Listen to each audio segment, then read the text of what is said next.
morning. My name is Carol Knight Wallace, and I'm here because I know Linda Carrar, and that's about. No, I'm a independent management consultant, and I spent a whole ton of time working with state government. Then I also spent a whole lot of time in the private sector. And one of my specialties is this odd thing you heard about and may have experienced, things like Lean, Six Sigma, and process improvement and all of that good stuff. But I also do project management and strategic planning and all of those good things. And what I'm here today to talk about is this merging of things like Lean and leadership. And we only have about an hour, so we're not going to get into any depth. But what I do want to leave you with is the reason why you should care about your leadership style and the reason why you should care about process.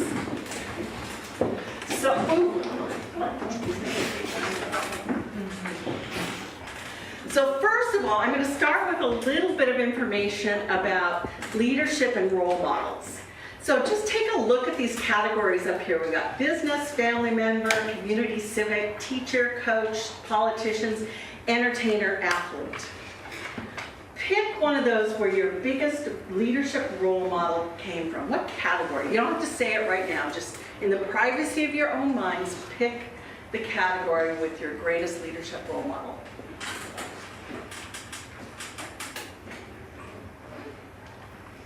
Okay. We all got one? So how many of you picked a business leader as your greatest leadership role model? Okay, couple, 2, 3. Family member. 1, 2, yeah.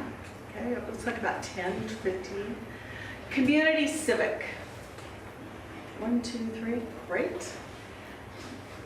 Teacher coach. 1, 2, 3. Okay, great.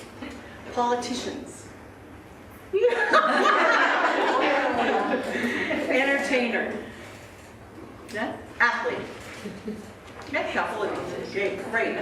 So when people start talking about leadership, who is it that they often say you need to be modeling? Who are those names that get thrown out there? These great leaders. Gandhi. Gandhi, a politician, essentially. Yeah. Who else? Steve Jobs. Yeah, absolutely. So they throw out these politicians, business leaders, but guess what was the majority of the hands that got raised in here? Family. The essential point, this comes from a couple of leadership experts, Jim Kouzes and Barry Posner. I don't know if you've heard of them. They do what they call the Leadership Challenge, which is what I'm going to talk about today. Their key issue is that we are all leaders. And they did research, and your hands up today verify their findings. When people are asked where their most influential leaders in their life came from, 40% said family. We are all leaders. Leadership is not owned by people who are charismatic and people we elect, or people who get chosen to be CEOs of companies. Leadership is something we all must do, and there are some basic characteristics to that. So some of the rest of the results, teachers were 26%, community and civic was 11%, business leaders were only 7%, politicians were only 4%, athletes were 3%, entertainers were 2%, and 7% of the people said no. Okay? So thinking about that concept that we are all leaders, what is it that makes up good leaders? So there are all these books out there, and they're written by famous leaders, and this is my leadership style, and da-da-da-da. Well, Jim Kouzes and Barry Posner actually went out and studied this. And they wrote a book 30 years ago now, called The Leadership Challenge, and they picked 5 characteristics. And these characteristics are still valid today. What makes a good leader? So one of them is to model. This means do what you say you're going to do, period. You say you're going to do it, you better darn well do it. The other, It's about creating standards. It's about setting principles. It's about understanding what your expectations are of everybody and modeling that behavior. You also, as a good leader, you unravel the bureaucracy and clear the barriers for people. Key task of any good leader. Let's clear the stuff out of the way and let you get your work done. The other key item here is what they call interim goals. So you set up these big, hairy, audacious goals. And those are great, but they can be often overwhelming. And what they found is that you set interim goals so that people can do it piece by piece, and it's more approachable.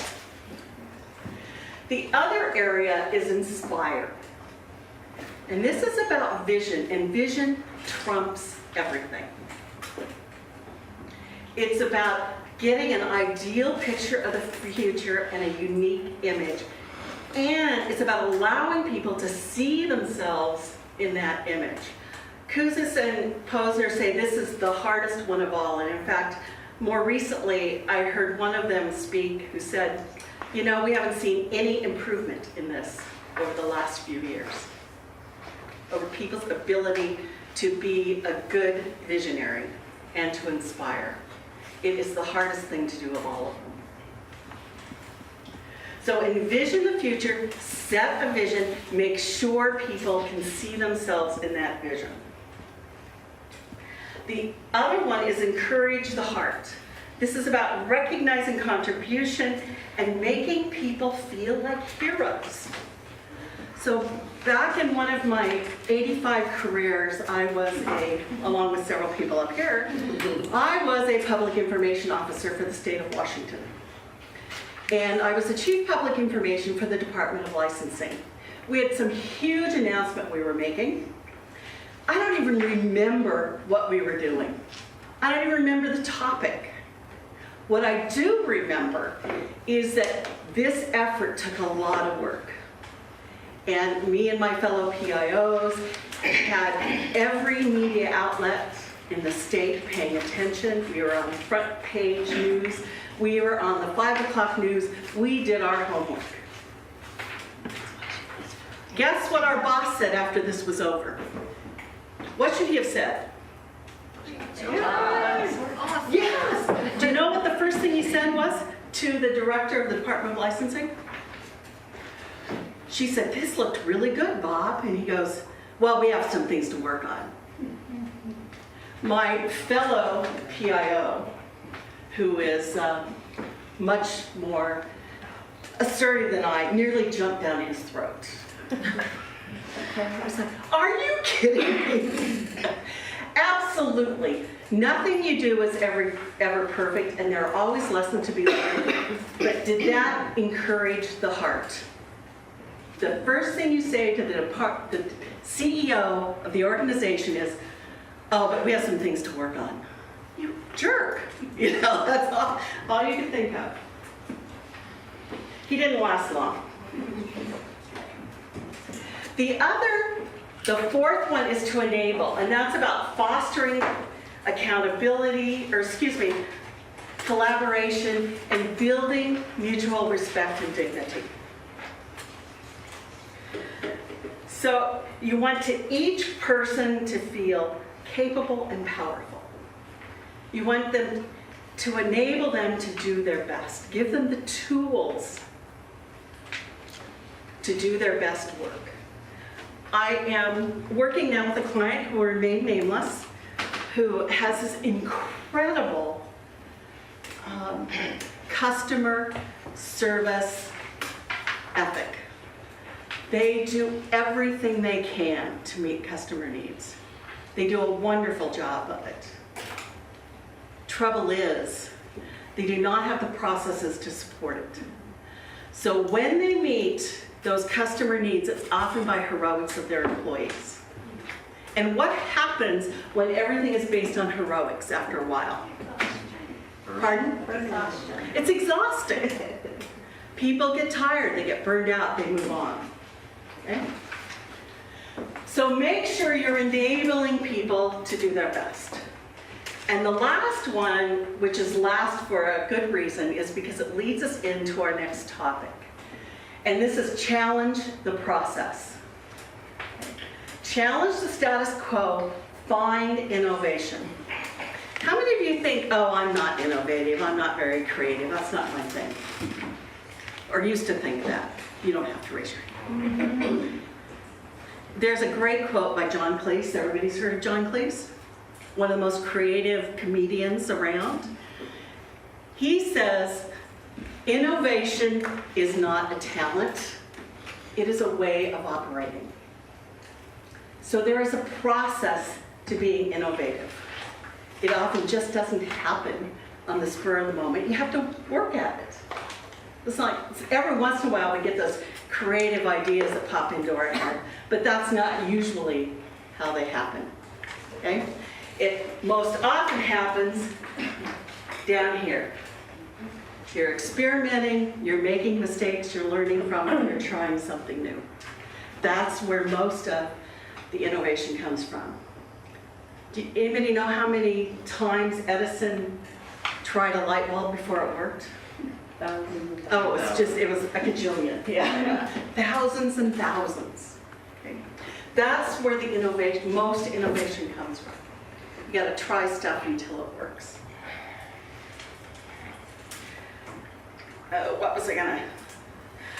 And there are many organizations who actually make, they used to, I don't know if they still do this, but Madison, Wisconsin used to actually have whole meetings around celebrating mistakes. Oh, how'd you screw up this week? And they talk about it. It wasn't exactly like that, but they talk about it. Okay, what will you do differently the next time? Okay. I don't think any of us comes to work saying, I think I'm going to screw up today, but it happens. Is lunch here yet? Do you know? Here. Great. Okay, so this is perfect. So what I would like you to do, now that lunch is here, is I want you to determine one leadership strength from these that you have and one opportunity in those strengths.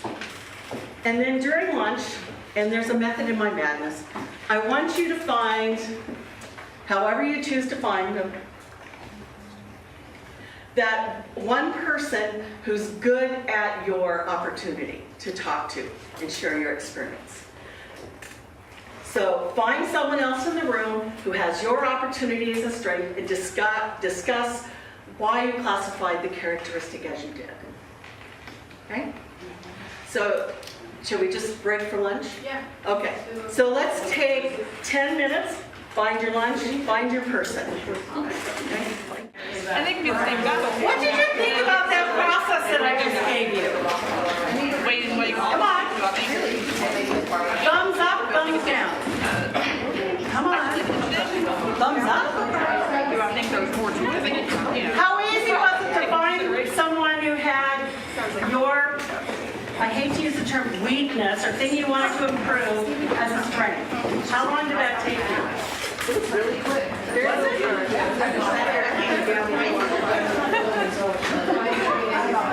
And how clear were the instructions? No, they weren't very clear. Interesting. They're clear. Great. All right.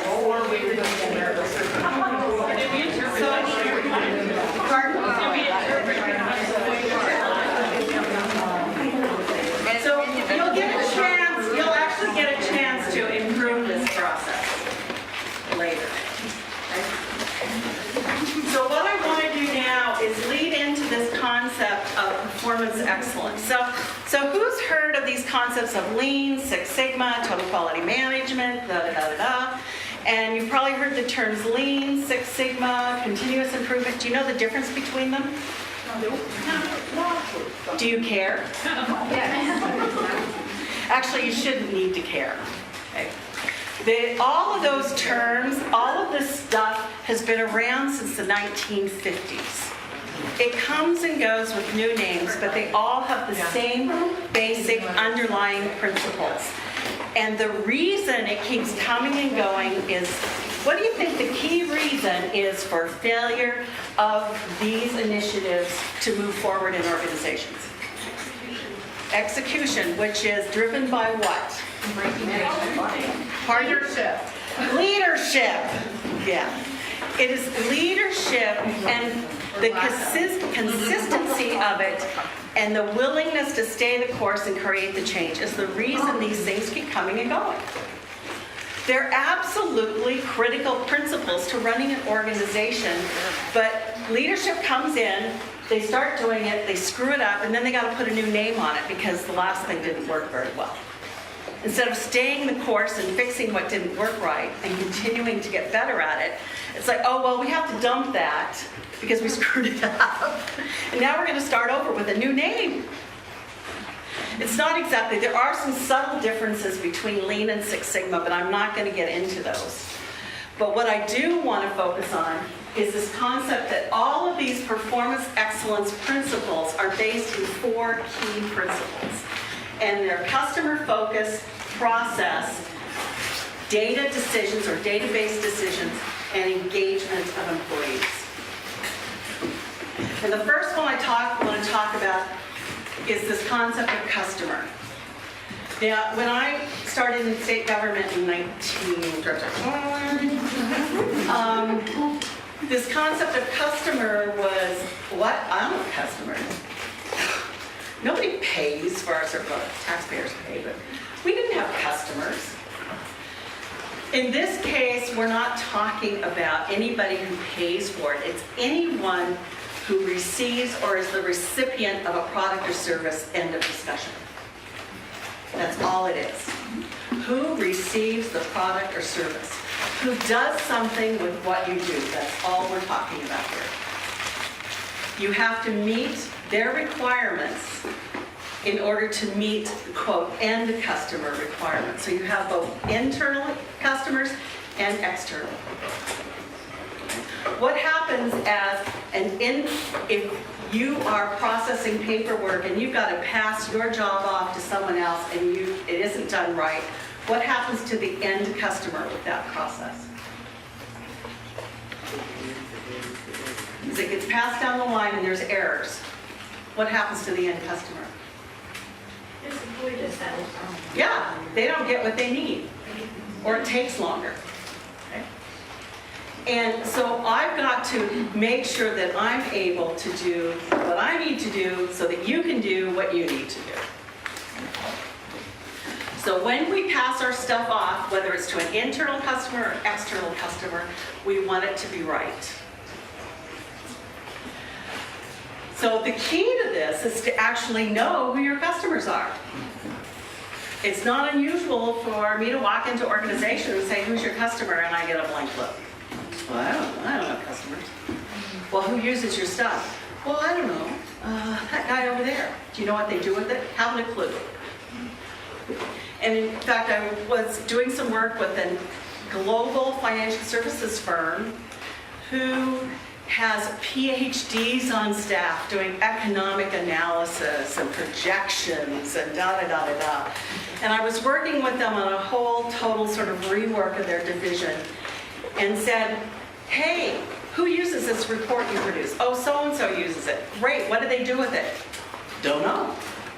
We're paying them how much money to not understand what their customers do with the product or service they give them. So not only do you need to know who they are, you need to know how they use what you give them. So this other issue is what we call data-based decisions.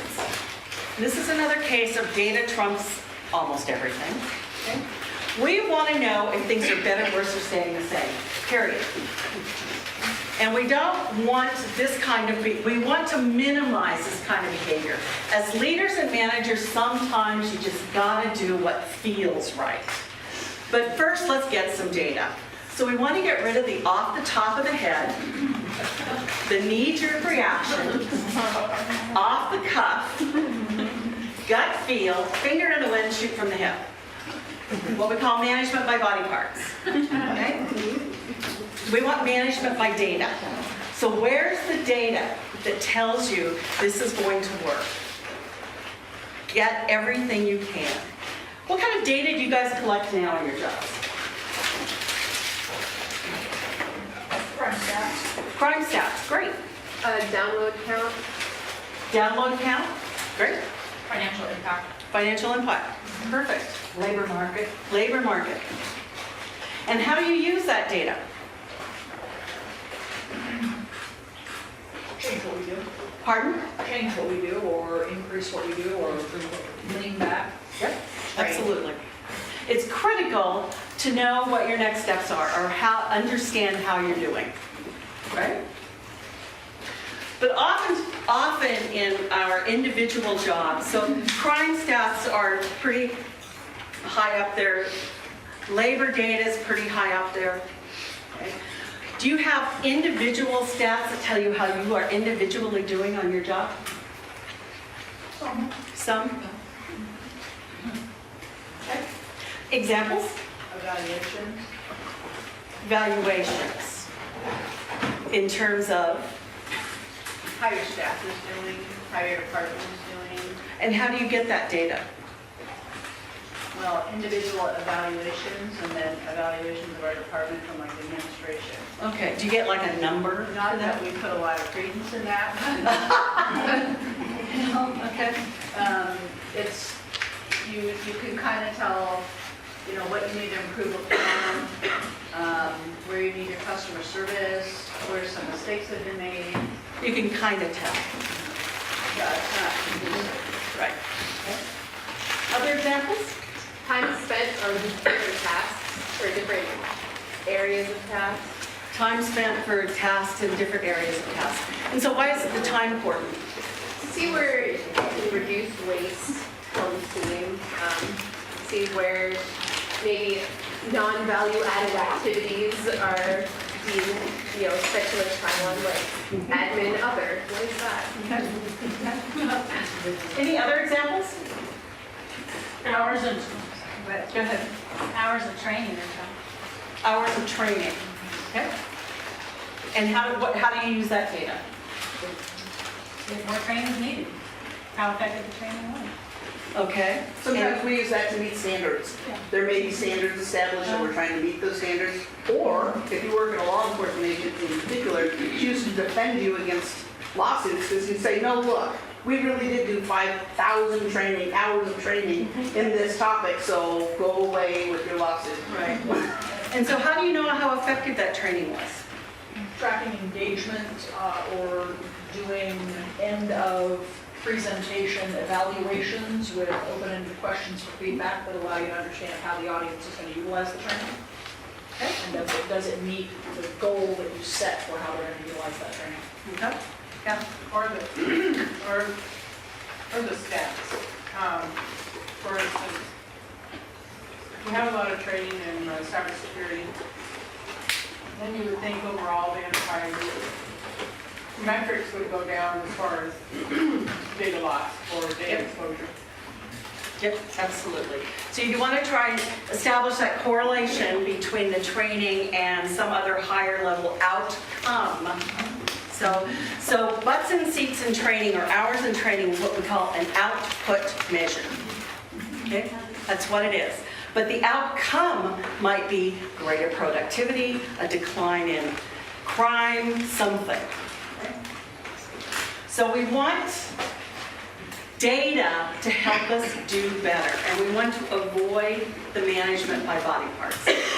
This is key to making sure that process improvement works.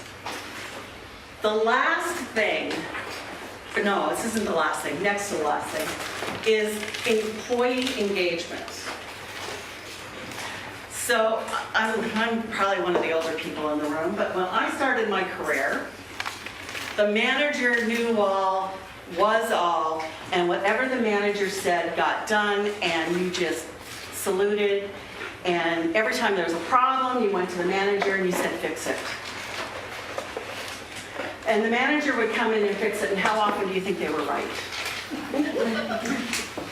It was rare, because they did not have what W. Edwards Deming, who's one of the gurus of this, calls profound knowledge of the process.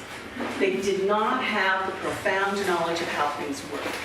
In order to improve processes and improve organizations, you've got to engage the people who are doing the work into solving the problem.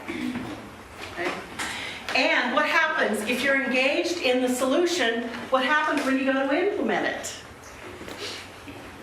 Participation. Yeah. This isn't about, I don't have to now convince you to make this change. This was your change, folks.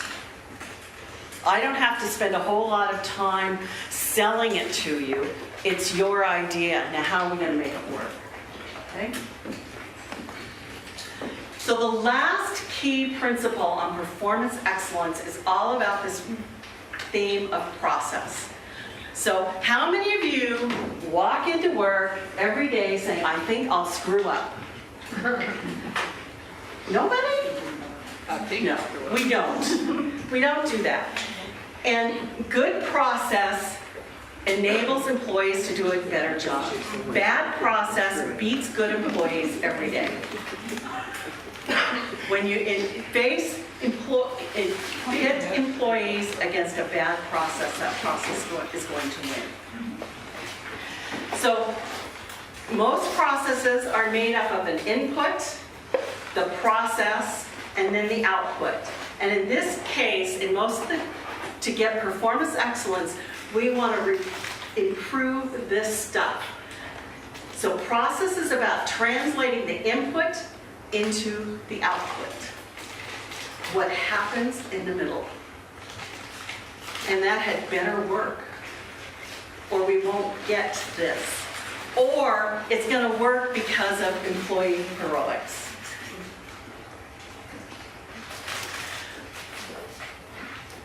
I can't think of a profession that is more dependent on good process than what you guys all do.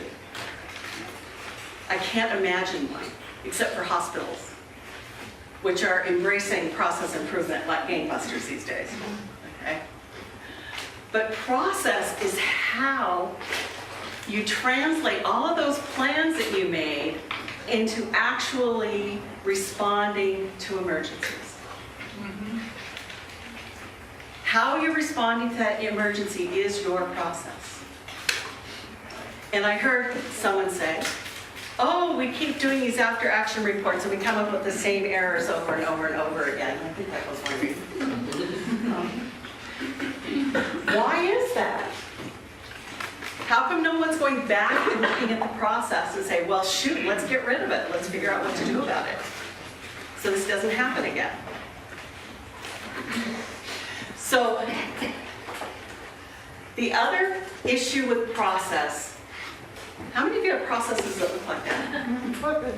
Nobody? Complexity equals errors. Every step in the process is an opportunity for an error. Period. So what we would like is processes that look a little bit closer to this. You have this step, this step, this step, this step. Okay? Not this back and forth spaghetti diagram. Because what this means is that if most of your work goes this smoothly, you have more time and energy to deal with the exceptions. There will always be exceptions. There will always be stuff that doesn't fit the norm. Somebody needs a rush. Somebody was sick. But if your processes are working smoothly, you have the capacity to deal with those exceptions and you can deal with them better. Because you're not distracted by all the stuff that shouldn't have gone wrong in the first place. So, before I have you do another exercise, I'm going to talk about what Lean calls waste. So the key principle of waste, or excuse me, of Lean is this concept of driving waste out of work. And now let me catch up here.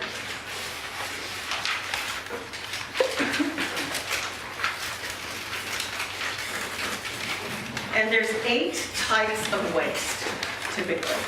And what you want to do with that waste is to minimize it as much as possible. If you can't get rid of it, at least minimize it or make it easier to deal with. So this first one is defects. Just errors. It's a waste. Why are errors a waste? You redo the work. You gotta redo it.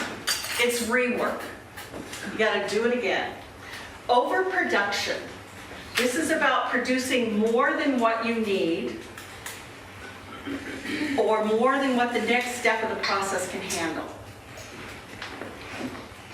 So what are some examples in your world right now of overproduction? I didn't ask about defects, I'm sure you all have them. So what are some examples of overproduction in your world?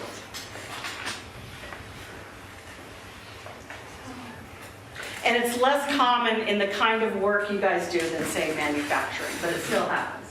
Well, I have kind of a real generic example. Writing business continuity plans, or any plans at all, go on the shelf. Overproduction. In other words, overproduction is really, to me, is producing things that are not of value. Yep. You're not gonna, Yeah, and that could also fall into one of the others that we have, extra processing. These two overlap, and I'm not going to force you to figure out which is which. But yeah, other examples.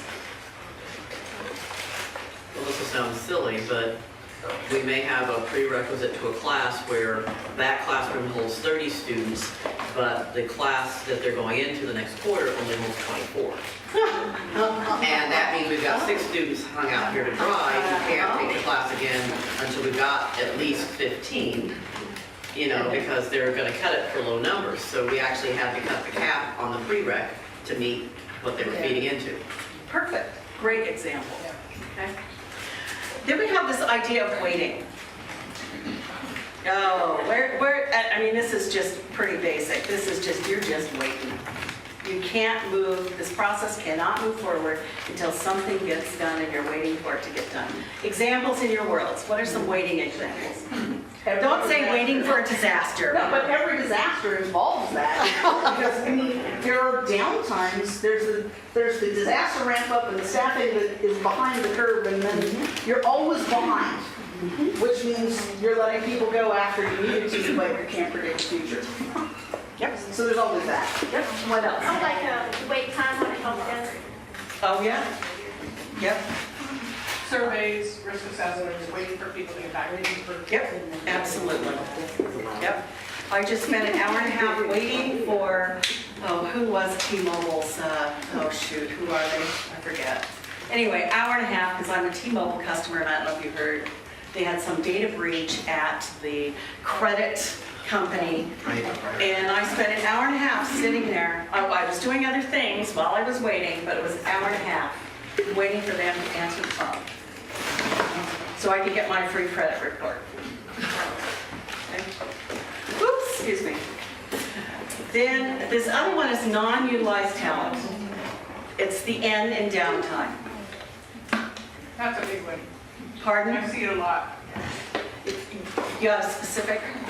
You're on a project team and you got one person doing something that he's not an expert in, and he's really an expert over here, and we have gaps over here that need to be filled, but because he's in another group, they don't want to move him out of one group, put him in another group because of politics or bosses or blah, blah, blah, you know?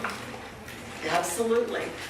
And the non-engagement of people into fixing their own processes is a total example of non-utilized talent. Not understanding the skills and experience of the people. As you were listening to all of the panelists this morning and the rich diversity of their background, do you suppose all of their employers knew about that diversity and would call upon it when they needed it? Yeah. Absolutely not. Of course, then I made the mistake of saying, I used to write for a living. Right. Oh, Carol! Yeah, you say you do it, you get the job. But not understanding the skills and abilities of the people in the organization leads right to this. People asleep at their desks. And then transportation. This is about moving things. And in your guys' work, well, no, you do. You do move some things during a disaster. In between, maybe not so much, but during it, you're gonna be moving things. This is about having efficient transportation. Inventory. Okay, this is the stuff that's sitting. It's done and it's just sitting there. And this is a big problem with manufacturing. But what might be some examples of inventory for you guys? Expired food and water Oh, absolutely. or You expired. got it. Everything we ever bought for a disaster that never happened. All the Yep. equipment that's sitting around. Absolutely. And that could come into the extra processing too, but no, absolutely. Great examples. First aid kits. First aid plates. kits, yep. Yep. So transportation was about moving things, and motion is about moving people. People moving. That's all it is. Got to get up, go to the copy machine. Got to get up and walk to the meeting. You want to reduce that motion as much as possible. And then this last one is what we call extra processing. And this is doing more than what the customer needs or wants. And not to belittle pleasing the customer and delighting them. This is about just doing more than anyone cares about. And my favorite of that, when I worked in state government, was how many signatures something took. And I shouldn't confess to this, but I did it. So I was a manager at a department, and I kept getting this stuff across my desk. I had no idea why I needed to look at this. I had no idea, what's more, why I needed to sign it. But there was a line for my signature. I looked at it, Nancy signed it, I'll sign it. Is that accountability? No, but I'd sign it and send it off. In most of those cases, all I really needed was the information and to see it. They didn't need my signature to move forward with this. Which goes back to Wade. Yeah, which goes back to, these are all interactive. Okay. So some examples of extra processing in your worlds. Well, if you talk about extra layers being extra processing, I heard a discussion, maybe this year, on active shooter discussions at Edmonds right now. The fact that at times at some of the colleges, there's a layer of authority that has to endorse messages going out, say, about active shooters. Oh, okay. That extra processing might mean lives, and that's ridiculous. Where the authority needs to be at the responder level for that, even though that's risky, because you need to make sure they're well trained. But you've got to reduce. Yeah, absolutely. Yeah, and that being on the committee for active shooter, we started that 6 months ago, and it's like, okay, there was a whole group that I didn't even know had been created. But I'm like, how do we tell our part-time faculty who are only on campus when they're teaching? How do you train them, and just all of these things, and who signs off on what, even to tell people it's okay to cancel your class because it's snowing. We had to go with a process for that. And it's like, it's snowing, let your classes go, you have common sense, hello. But no, we have to wait for the VP to say it's okay to go. Yeah. That's to look at it, corporately, because that really transcends into every business that you work with. It's multiple divisions, departments, business units doing the same thing. Identical thing. So you have a lot of, processes that are identical, and really there's not a reason for that duplication. So for instance, several years ago, there was a big hoopla about, well, everybody should be, having one IT department, and all of the business units, tie into that. The other is cloud, that's the new term now. Everybody using the cloud, so basically you have one repository. So there's, you can see that in a lot of different areas of the business. Yeah, absolutely. Yeah, go ahead. I think we can put many meetings that we go to into extra processing. And then the unfortunate result is not just that time can be wasted in those meetings, but then oftentimes we don't have the meetings we really do need to have because people are afraid that it's going to eat up too much time. And really, if we just all became more succinct at saying things, then we could have the many meetings and be done with it. Or make sure that there's an outcome for every meeting that everyone understands and everybody comes to the meetings prepared and, yeah. Yeah, the way I got around that is to have, okay, is there an output? And is it a working meeting? I remember the first time that I had new employees come in, they would come into a meeting without their laptop, and I'm going, are you gonna get anything done? No. I said, you need your laptop. We have working meetings here. We're working. Yeah. Oh, okay. I'm gonna sit and listen. Okay, I forgot where we were, but we finished extra, yeah, oh, go Some ahead. input. I'm a student, so I've been in manufacturing and service industry type work where this definitely, it's identical thinking, it's identical. Oh, yeah. Yeah. So I'm trying to take that experience and think how it applies to emergency management, because that's been drilled into me. I was at a help desk and I didn't know you were allowed wait time. I mean, I was not allowed to leave people sitting on the phone. They kept statistics already back then. Then I went to, so it was an elevator company, and then I went to Boeing. So in the elevator industry, they could use applying emergency management, but all of this stuff is all interrelated. Yeah. And at Boeing, I was there when it was Boeing Computer Services, and I was hired to treat the rest of all of the divisions as my customer. That's what BCS was designed for. Absolutely. That's when they started getting into that customer mindset. And so I'm just throwing that out there because it's interesting to see how they're using the same stuff. Yeah. So Yeah. I got to get out of that mindset in manufacturing service. But the same, so I've had manufacturing clients, but I have never worked in manufacturing, or have I? No, I have not. But I have applied all of these principles to all of my administrative jobs, because they all apply. It's what's waste and how do we get rid of it, or as much as we can. There is no perfect process, and you can't get rid of all of the waste. Sometimes it's not economically feasible at the time to get rid of this particularly wasted step. But how close can you get, and how do you make it as easy as possible for people to do the right thing? So let's just kind of do, any other comments? Any other examples come to mind on examples from downtime, which is our acronym for waste? I see a large amount of waste occurring with employees on their cell phones when they should be working. And I see it everywhere. And I'm not talking about looking at your cell phone in a meeting or you get an important call.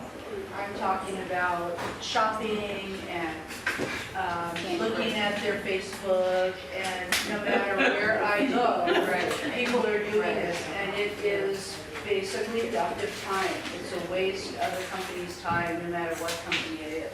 Okay. Other examples? Well, being a forensics person, I giggled. I got into forensics when I did my faculty fellowship at Boeing, and for internal investigations, the most common thing were for the men to be looking at pornography at work. And so a friend of mine was known as the porn queen because she would sit there and find all the pornography on their computer and file the report, and they would be either on report or lose their job. So that's, and then another guy was running his own company doing fireworks, selling fireworks while he was at work. So those are some of the more interesting things that go on that are very wasteful because you've got people not doing their job while they're being paid to do their job. So that comes into that 6 to 15%. So W. Edwards Deming says that 85% of the reasons we fail to meet customer needs are due to bad process. And if we want to do a better job, we need to focus, and he's even more specific than that. Management's job is to fix the process, not the people. However, he did not say 100%, did he? No. Every once in a while, there is a people issue, and you have to deal with it. Absolutely, yeah. I think well, first an example from emergency management that was very recent. We just had some really catastrophic fires in California, I'm sure you heard. So we had 3 fires going on at one time. And we have very good processes in California for how we both manage resources, resource requests happen. However, it's still a process. And the reason I bring that up is because some people got stuck on when we were, well, so I'm at the state level, and the way that it's supposed to go is field people call local government, who then calls the state. Well, I had field folks that I was working with that were veterinarians, so I had field information and the resources to fix this problem. But people were saying, a couple of people that I had called said, oh, but you're at the state level, and you haven't touched here, here, and here, and so we can't let you do that. So then I said, okay, now I'm gonna call you back as Susie Q, citizen, and I want you to do this, this, and this, and here's the answer. Here's the resource to fix that problem. And the reason I bring it up is sometimes our really good processes that mean well, we need to use common sense, which needs a new name. It should be called uncommon sense, because almost no one has it. But saying, what is it that we really are trying to accomplish, which is solving the problem, and here's the resource, rather than getting stuck on that really good process that 90% of the time or 80% of the time works, but we have to intervene and use our heads rather than common sense, so that we actually accomplish what we set out to accomplish. Yeah, absolutely. I'm so glad you brought that up, because that's a key issue. In that when we train people in a new process, often what's missing is why you're using that process. And without the why, people cannot make judgment calls about when this isn't going to work. Because Lean also does this thing they call standard work, and and most of you have that in procedures on how to do things. But when people don't know why they're supposed to use that procedure, they don't know when those exceptions apply. And they just go, well, that's policy. Or that's the procedure. I can't do anything else. I'll get in trouble. Those are the rules. Those are the rules. We don't want that kind of behavior. We want a process that works most of the time, but we also want people who understand why that process is in place and when they can break the rules. And that takes education and training. I think that takes policies of empowerment. Yes, it does. Yes. So, and I think most of you in government, we don't get to do this very often. It's so frustrating, because there were times when I was particularly at the Department of Licensing, when I could not, in order to make a decision that I thought was in the best interest of that customer, I was breaking the law. And I always sent that one upstairs. I just went, I can't, one time there was a guy whose son was killed in this horrible truck accident, and they wanted a rebate on their motor vehicle taxes, because it was like the day after he'd paid this huge tax bill. And that was back when we had, most of you maybe not, but we used to have what we called the MVET, motor vehicle excise tax, and particularly if you had a commercial vehicle, it was a huge bill. And his son had been killed, that had only been licensed a couple of days, and I could not give him a refund because it did not fit the definition in law. I kicked it upstairs and he finally got a refund. Because who's gonna come after us? But I didn't feel like I was empowered to make that exception because I was breaking the law. And that's one of the things that is often difficult in government. Carol, I also think there's a difference in organizations, and I saw this in the government, state government almost more so than the private sector, is that there is not always accountability in the system to begin with. So you have managers that don't either set goals for their employees. I mean, I know there's always these performance reviews, but I think I already heard someone say that, that doesn't get used necessarily as a tool in your organization, or it's not taken seriously. So if you don't start with setting goals and have metrics or have anything, then this is what results in, and I saw pockets of this in many organizations, where if you would look at that area's managers, yes, they were the ones that were always on their phone. I never found that, if you are a hard charger and you have a lot of goals, when do you have time to get on your phone? Right. At work. If you've got a lot of things going, but there's people that haven't, they need some direction, basically. Right. And they're not getting that direction from their manager. And so because of that, they're at work, they have to fill their time somehow. I think think that I blame managers a lot for that, because I see a lot of managers that just really don't set up an accountability system or set up goals. And it can be involving your employees in that process, because that's what Lean teaches, is to get the line workers involved in setting those goals. You don't have to set those as a manager, do that as a group. And I think part of that comes to leading instead of managing. Right. Or vice versa. Yeah. People need difference. There's a leadership, difference. stuff needs to be managed, people Yeah. need to be led. Yeah, And absolutely. if you treat your people like stuff, Yeah. you're not gonna have a good outcome. Yep, thank you. And where'd Kelly go? I don't know if I have time to. Let's do something kind of silly, just for a minute here. So thinking about this concept of process and waste, okay? Grandma needs a bucket of water. The bucket's here. The stream where you need to get the water is here. And Grandma's house is here, okay? What would be, just think in the privacy of your own minds, the most efficient way, most efficient, less wasteful way to get a bucket of water to Grandma's house? Just think in the privacy of your own mind. Give you a minute.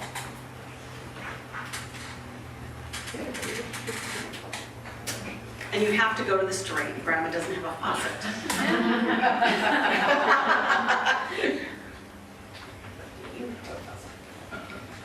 What forms of communication do you have?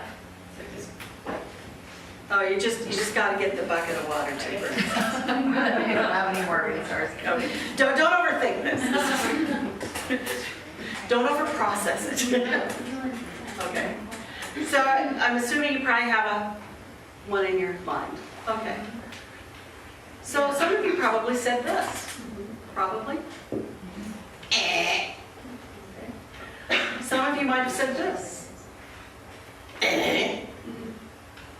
So probably the most efficient way to do this would be to go there and then come down here. Okay. Why is that the best You're way? not carrying the bucket of water. You're not carrying the bucket so far. You're going to spill less water. So just a silly example of process improvement. So now I have an activity, but I don't know if we have time. Kelly, do we have 15 minutes or should I wrap it up? She's outside on the phone right now. Okay. The boss called. All right, let's do this. So maybe we can do this as a group. So remember that fun process I gave you just before lunch? How would you improve that? Where was the waste in that process? Clear direction. Pardon? Clear direction. Clear directions, absolutely. What else? If you group people by their success, then people wouldn't have to go find someone. Okay, so what waste is that you're talking about? What was the waste they would be Finding, eliminating? the looking for someone. It might be the motion of the people looking around. Knowing how much time you have to discuss with that person that you do meet. Oh, yeah. So like, What else was wasteful? you needed a process, like you needed a way you were going to group them or how you wanted it to happen. Yeah. So, but what was the waste that all that led to? So back here on our waste. Let's go back here. Go back. So which of these wastes did you see in that process? Motion, absolutely. Waiting. Waiting. Process. Pardon? Not utilize talent. Probably motion and waiting were the biggest ones. Okay. So what would be a better process? How could you do this? Ask people which was their strength and then put them in that group. And then have people go to where they wanted to. Great, let's do that right now. Okay, who had the strength? Sorry. Who had, if you had modeling as your strength, go right here. You gotta get up and move, guys, it's after lunch. If modeling is your strength, go here.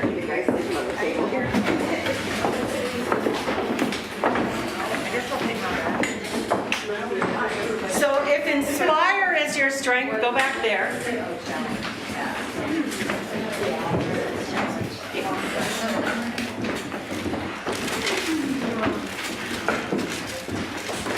So if encourage the heart is your strength, go here.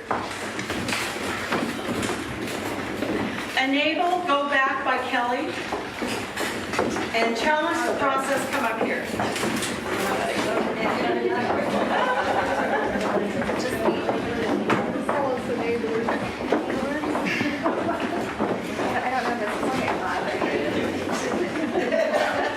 Okay, process gurus.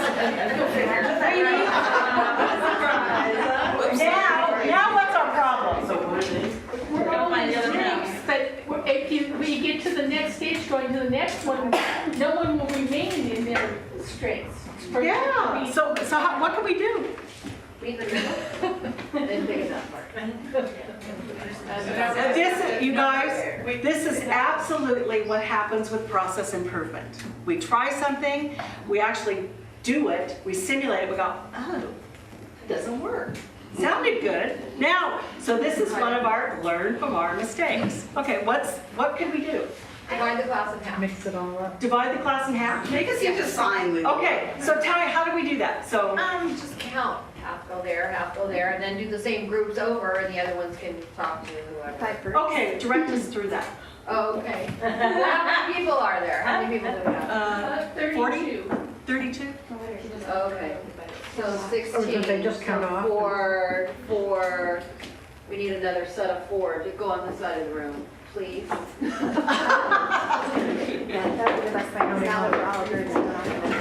It would mix us up. Okay.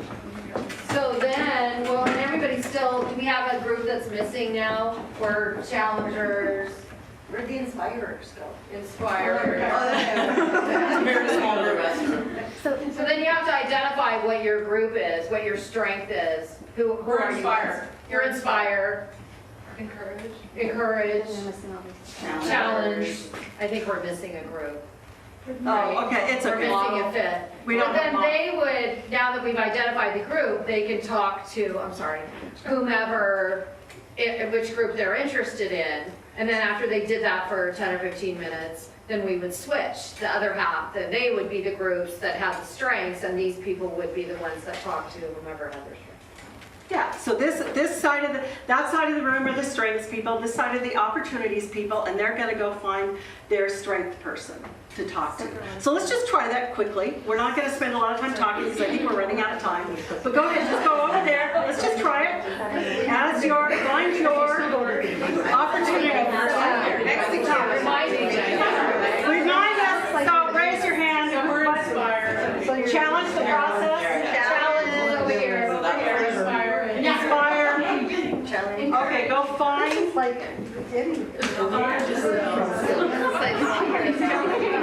See what mine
It doesn't have to be an immense effort. It's more an issue of understanding the process as it was and then understanding how to fix it. And most of it is common sense. For most of you, the concept of having a good process is just applying common sense to that process. And thinking about these wastes is a good issue. And also, the other concept that we didn't talk much about was root cause. And I think most of you are probably familiar with that concept, which is get to the root of it and fix the root instead of the symptoms whenever you can. But it didn't take a whole lot of time. And most people can do this in their everyday jobs. It doesn't take a facilitator to come in and do it for you. Often when we get, it's sort of like the difference between hiring a professional writer and writing that report yourself. Some things, some processes require a professional because it's just so many people and it's so huge and it's so nasty. But most of you have your own processes at your own desk that you can improve right now using these principles.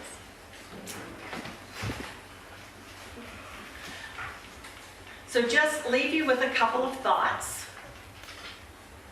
So what are the processes as you go throughout the rest of your day or week? What are the processes that are most critical to your success or failure? Do you know what those are? Are customers identified and needs documented? Those customer needs, do you know what they are? Has unnecessary complexity been removed from the process? And do you know how well your processes perform? Do you have the data that tells you how well those are performing? So what are the critical processes to you? Do you know who your customers are and what they need? Have you removed unnecessary complexity? And do you have the measurements that tell you how well those key processes are doing? Questions?